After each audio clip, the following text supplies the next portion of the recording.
J'ai compté 86 nouveautés ces 2 dernières semaines, le rythme accélère, on sent que la conférence Reinvent à Las Vegas s'approche de plus en plus. Dans cet épisode, vous découvrirez des nouveautés concernant le DNS, Route 53, concernant AppSync et les WebSockets. On parlera de l'hébergement de sites web statiques sur S3 avec AWS Amplify Hosting. Et puis on parlera aussi de macOS sur EC2 et d'un chapelet de nouveautés sur AWS Lambda. On passe en revue tout cela et plus encore, c'est le podcast AWS en français. C'est parti, c'est maintenant. Le podcast AWS en français. Sébastien Stormac. Bonjour, j'espère que vous allez bien. Merci de nous écouter dans vos applications de podcast tous les vendredis matins. Vous le savez, une semaine sur 2. What's new? Quoi de neuf? Une autre semaine sur 2. Je suis avec un invité et nous parlons de retour d'expérience de nos clients ou de nos partenaires. Aujourd'hui, 1er novembre, épisode enregistré le 31 octobre, soirée d'Halloween, tard le soir. Si vous entendez sonner, ce sont les enfants qui passent dans la rue chez moi pour collecter leurs bonbons. Merci de prendre le temps d'avoir téléchargé, d'écouter ce podcast pendant ce long week-end. Je voulais annoncer la première nouveauté concerne un peu l'infrastructure. Le reste, je regarderai avec vous les nouveautés qui concernent les développeurs, plutôt les builders, les gens qui ont les mains sur le clavier. Mais en matière d'infrastructure, une nouveauté côté le DNS. Alors je sais, le DNS c'est pas le truc le plus sexy, mais c'est important. C'est un peu la pierre d'angulaire de tout Internet. Et le DNS managé d'AWS, vous le savez, s'appelle Amazon Route 53 qui annonce 4 nouveaux types de records. Je savais même pas que ça existait, j'avoue que j'ai découvert ça à l'occasion de ces nouveautés. Les records HTTPS, les records de Service Binding aussi, SVCB. Ça veut dire qu'on peut donner en plus d'une adresse IP, on peut donner des endpoints en réponse d'une query DNS. Et ces records HTTPS et SVCB permettent de donner plus d'informations qui permet après au client d'établir la connexion, par exemple savoir si votre endpoint supporte HTTP3 par exemple, de manière à se connecter plus rapidement et de façon plus sécurisée. En plus de HTTPS et SVCB, il y a 2 autres nouveaux types de records sur Amazon S3. Le premier s'appelle TLSA, TLS Authentication, qui permet d'associer des certificats TLS Server ou des clés publiques avec votre nom de domaine et donc d'utiliser ainsi DNSSEC, DNS Security Extension.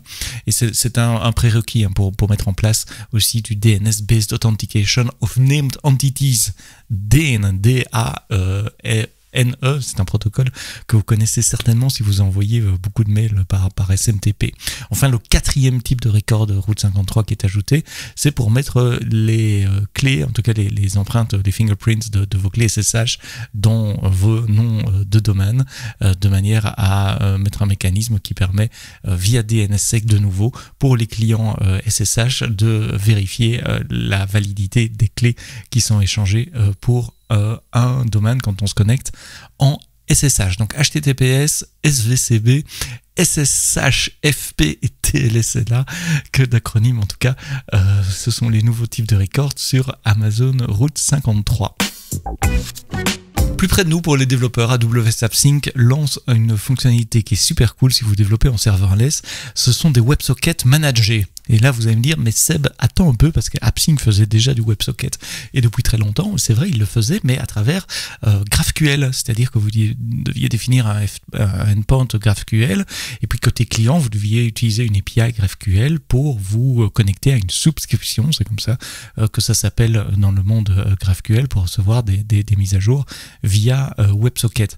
Maintenant, ici, je parle de plein WebSocket, de bons vieux WebSockets sans GraphQL.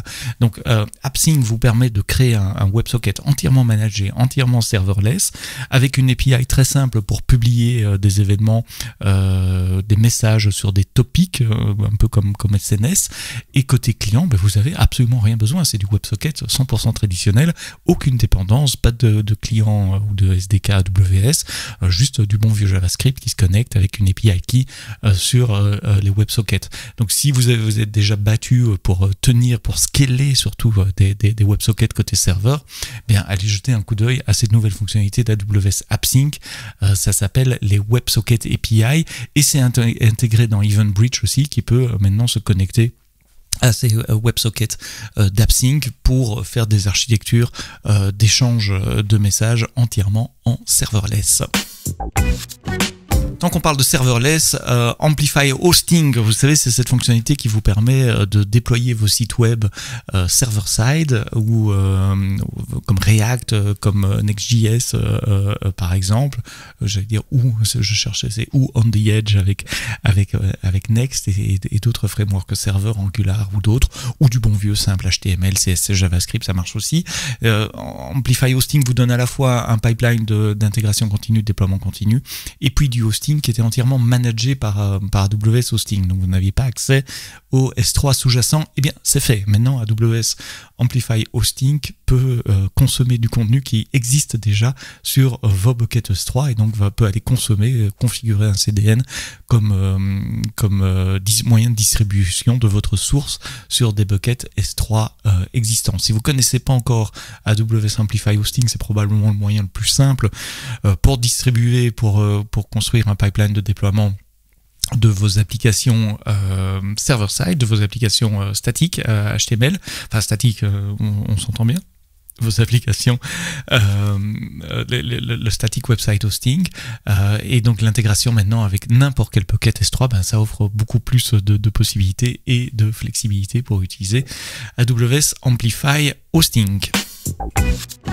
Ce qui m'amène à macOS. Vous savez, ça fait quelques années, 2 ou 3 ans maintenant, qu'il y a Amazon EC2 Mac qui vous permet de tourner donc des Macs dans le cloud. Le cas d'utilisation le plus pas le plus utile, le plus utilisé par nos clients, c'est de pouvoir mettre en place des chaînes d'intégration continue, de déploiement continu pour leurs applications iOS, iPadOS, macOS, tvOS, watchOS, visionOS et tous les OS présents et futurs d'Apple. 2 nouveautés autour d'Amazon EC2 Mac. La première, c'est que macOS 15 Sequoia est enfin disponible sous forme DMI, et j'aime à répéter aux clients avec qui je travaille que Amazon EC2 Mac, c'est tout ce que vous aimez bien sur EC2, les VPC, les security groups, les rôles IAM, etc., les EMI, les EBS, etc. Mais sur macOS. Donc vous pouvez démarrer et arrêter vos instances avec une API dans la console ou avec Terraform comme vous le souhaitez. Et donc maintenant avec macOS 15. Et puis beaucoup de nos clients disaient aussi on doit créer nos propres EMI parce qu'on veut rajouter des outils de développement comme Xcode par exemple, on veut mettre nos outils de monitoring, etc. Et créer des EMI, ça prend du temps, il faut démarrer un Mac, il faut attacher un volume externe, il faut tout installer sur le volume externe, il faut faire un snapshot, créer les EMI, détacher tout ça, créer un autre Mac pour voir si ça a bien marché, etc., etc. Et pour ça, ça fait plusieurs années qu'AWS propose EC2 Image Builder qui vous permet d'industrialiser ces flux de création d'EMI, parce que c'est pas toutes les créer, il faut les tester, il faut les stocker, il faut les comparer, il faut peut-être les distribuer sur d'autres comptes ou plusieurs comptes AWS également. Et bien devinez quoi, depuis le 23 octobre, EC2 Image Builder supporte Apple macOS, donc vous pouvez construire vos EMI macOS à partir d'un script ou d'un ensemble de recettes, des recipes comme on dit dans le monde EC2 Image Builder, et des composants pour installer Xcode, installer Fastlane, tous les outils de développement dont vous avez besoin sur macOS. C'est moi qui vous ai écrit le blog post d'annonce et le lien est évidemment dans les notes de ce podcast. Et puis l'équipe Lambda n'arrête pas d'innover. Ça fait 10 ans que Lambda existe déjà.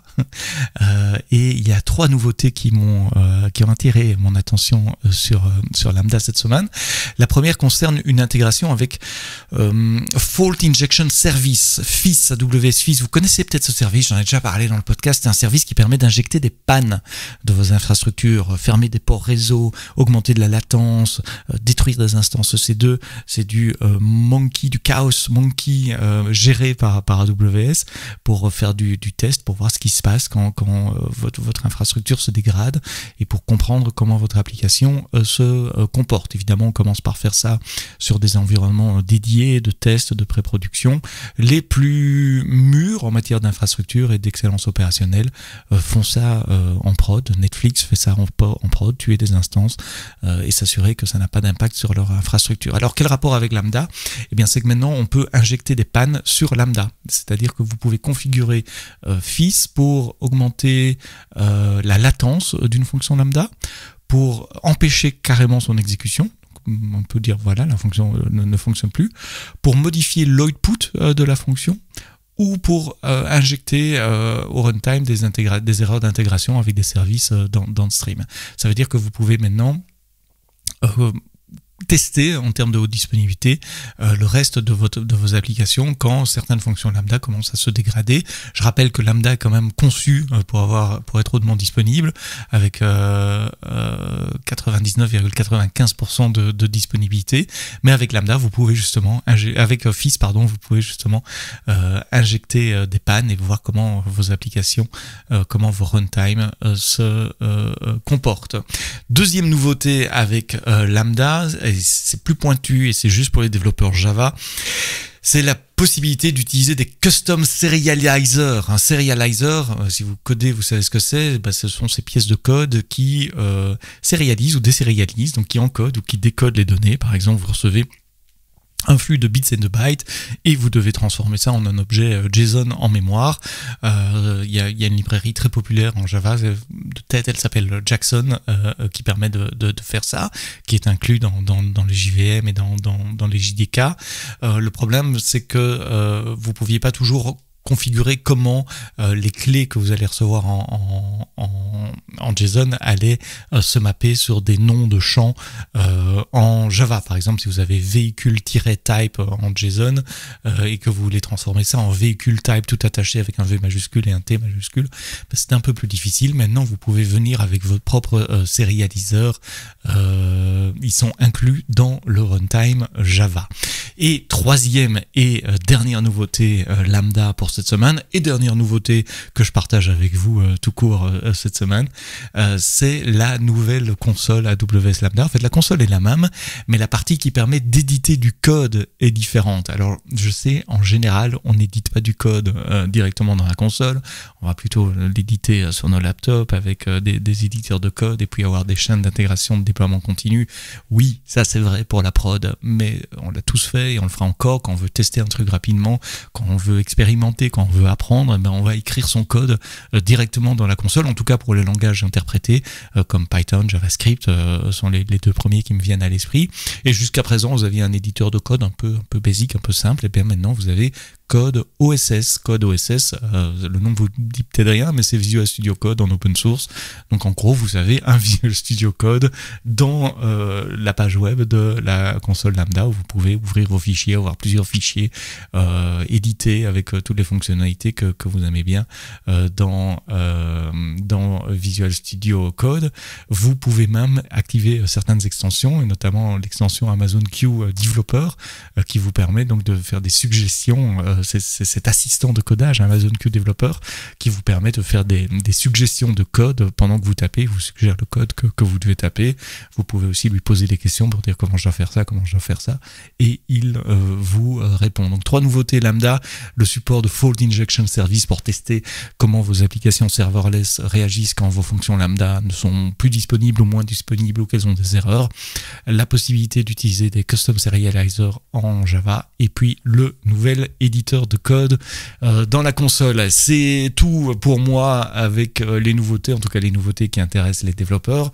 On se retrouve la semaine prochaine, non pas avec un, mais avec 2 épisodes, puisque mercredi on a Women in Tech. On parlera de ces parcours de femmes inspirants dans le monde de la tech pour vous montrer qu'il n'y a pas que des hommes dans la tech et pourquoi la diversité, l'équité et l'inclusion sont très importants. Et puis vendredi prochain, ça sera le 8 novembre, on aura un client qui s'appelle Kinetics, mais je vous laisserai découvrir tout ça dans toutes vos bonnes applications de podcast. Merci de nous avoir écoutés jusqu'au bout. Quoi que vous codiez, codez-le bien.